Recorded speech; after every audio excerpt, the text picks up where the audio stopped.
안녕하세요. 토요미스테리 디바제시카입니다. 1996년 7월 11일 아침, 미국에 있는 테네시주 녹슨빌에서 자신의 일터인 주차장 공사 현장에 도착한 한 인부의 눈에 정말 이상한 광경이 들어옵니다. 남성이 쓰러져 있어요. 그런데 위도 순 풀어 헤쳐져 있고 심지어 바지는 벗겨져 있었죠. 게다가 주변에 막 옷가지들이 널브러져 있고 이걸 보니까 이거 남자가 술 먹고 저런 걸로 잠든 건가 했지만 사실 이보다 더 눈에 띄는 게 있었습니다. 그의 주변에 마구 떨어져 있는 상당한 양의 지폐들. 보니까 미국 달러도 있지만 캐나다, 심지어 독일 지폐도 보였습니다. 인부는 일단 가까이 다가가 봤죠. 그 남자의 얼굴은 하얗게 질려 있었어요. 이미 숨이 끊어진 상태입니다. 너무도 많은 의문을 남기고 사망한 이 남자. 지금부터 그가 죽기 며칠 전으로 돌아가 봅니다. 캐나다 브리티시 컬럼비아주 서남단 끝에 서리라는 도시가 있습니다. 미국 국경과 가깝게 맞닿아 있어서 여기서 차로 한 2시간 정도 운전하면 미국의 시애틀까지 도달할 수 있을 만큼인데요. 그곳에 살고 있던 블레어 아담스, 그는 이 서리라는 곳에서 어머니와 함께 살고 있던 30대 남성이었습니다. 건축회사에 다니고 있었는데 주변 동료나 친구들, 어머니에게도 다정하고 성실한 사람으로 정평이 나 있었죠. 아무래도 건축회사 특성상 야근도 많고 스트레스를 많이 받았을 텐데 힘든 내색을 하나도 하지 않았어요. 굉장히 자기의 일을 좋아하고 즐기는 편이었다고 합니다. 그러던 1996년 7월, 그렇게 매사에 긍정적이던 아담스가 어딘가 모르게 조금 달라지기 시작합니다. 불안감을 느끼는지 다리를 막 떨고 있는 모습이 자주 목격됐고요. 주위를 막 돌아보는 것도 있었죠. 굉장히 산만해요. 이런 산만한 모습이 ADHD, 그러니까 주의력 결핍 장애를 앓고 있는 사람처럼 보일 정도였습니다. 회사에서는 물론 집에서도 이런 모습이 계속됐죠. 밤에는 불면증에 시달렸고요. 낮에는 어딘가 집중하지 못하고 정신이 나간 듯 했어요. 어머니는 이 아들의 달라진 태도를 금세 눈치챘습니다. 그래서 불러다가 조심스럽게 무슨 일이 있었던 건 아닌지 물어보는데 아담스의 대답은 단호했습니다. 어머니가 알아서는 안 되는 일이에요. 끝내 속사정을 얘기하지 않았죠. 하지만 이 대답에서 알 수 있는 건 분명 무슨 일이 있긴 하다는 건데요. 그로부터 얼마 후인 7월 5일 금요일입니다. 아담스는 은행을 방문해서 그동안 예치해뒀던 적금을 다 빼고요. 심지어 금고에 보관되어 있던 금과 보석까지 돈이 될 만한 것들을 다 인출합니다. 이때의 예금이 캐나다 달러로 약 6,000달러, 그러니까 하나로 하면 500만 원이 조금 넘는 금액이에요. 금과 보석까지 합치면 그 가치가 약 1,000만 원 정도라고 볼 수 있을 텐데 이게 그 당시 아담스에게는 거의 전 재산과도 다름없는 돈입니다. 이걸 왜 한꺼번에 인출했던 걸까요? 그리고 이틀 후인 7월 7일 아담스는 이 현금과 보석을 챙겨가지고 캐나다 빅토리아시에서 미국 시애틀로 향하는 배에 탑승합니다. 그런데 이 과정에 문제가 생겨요. 국경을 넘기에는 소지하고 있던 현금이 너무 많았던 겁니다.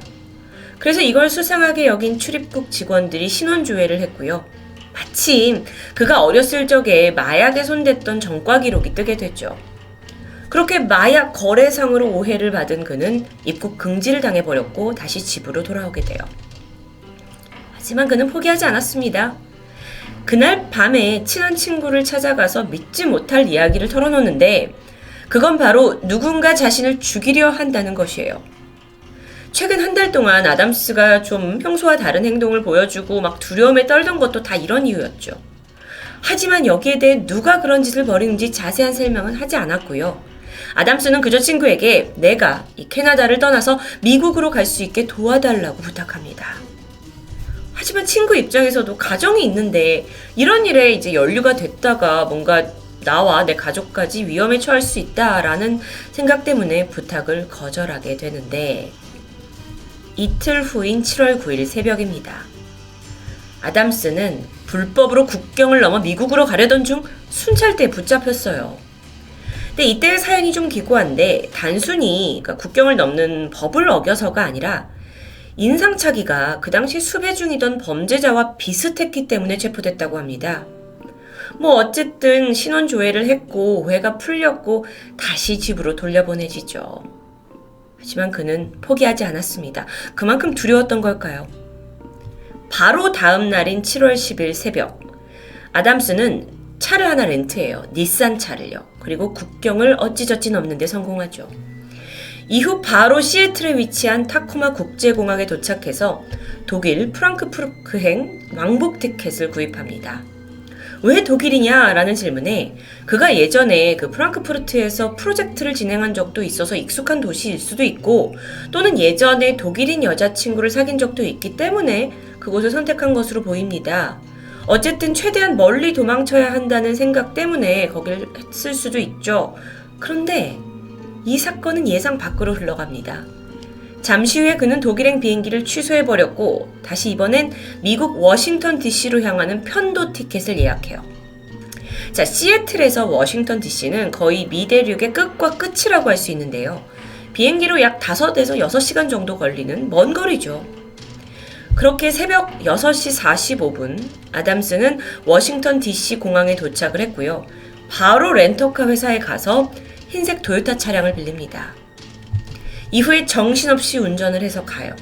그러다가 250번 국도에서 오토바이와 가벼운 접촉사고가 나기도 했는데 당시 오토바이 운전자에 따르면 아담스가 겉으로 봤을 땐 착한 사람처럼 보였지만 뭔가 어딘가 되게 급해 보이고 초조해 보였다고 말합니다. 그리고 같은 날 저녁 아담스는 워싱턴 DC에서 남서쪽으로 약 800km 정도 떨어진 테네시의 녹스빌에 도착하게 되죠. 그리고 거기에 한 주유소에서 목격됩니다. 자, 하루 만에 약 800km를 운전한다는 거예요. 그런데 주유소에 들려서도 기름만 얼른 채우고 다시 출발하려는 모습이 보입니다. 그런데 바로 이때 차 문이 잠겨버린 일이 발생했죠. 키를 아무리 꽂아봤지만 문이 열리지 않아요. 이게 어떻게 된 일이에요?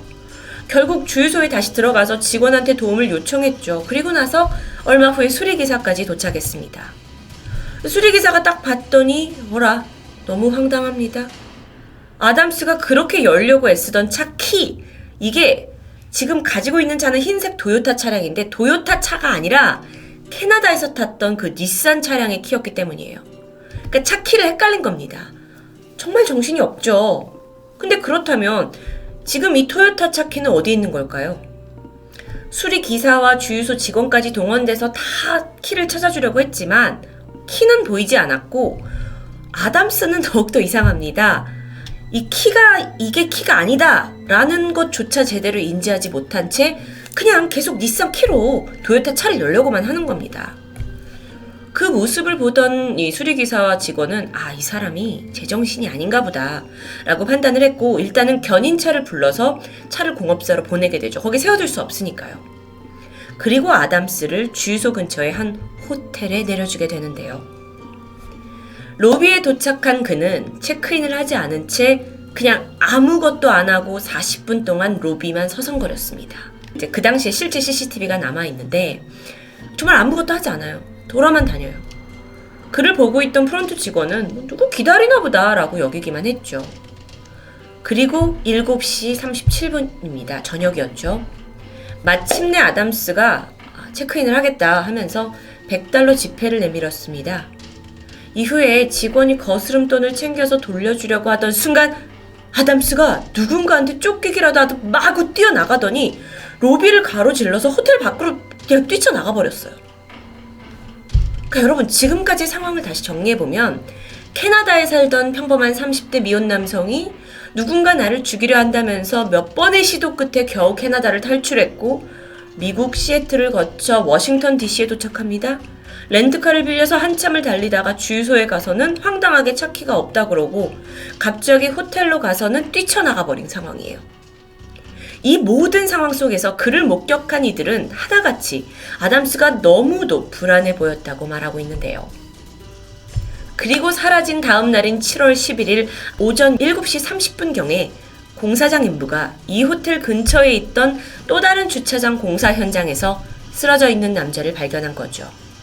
이미 숨이 끊어진 블레어 아담스였습니다. 그런데 이 시신의 모습이 너무 기이합니다. 셔츠 다 풀어져 있죠. 바지 왜 벗겨져 있습니까? 시신 옆에 옷가지와 양말과 가방은 있어요. 그리고 몸 전체에 칼에 베인 것 같은 자잘한 상처들이 발견됐죠.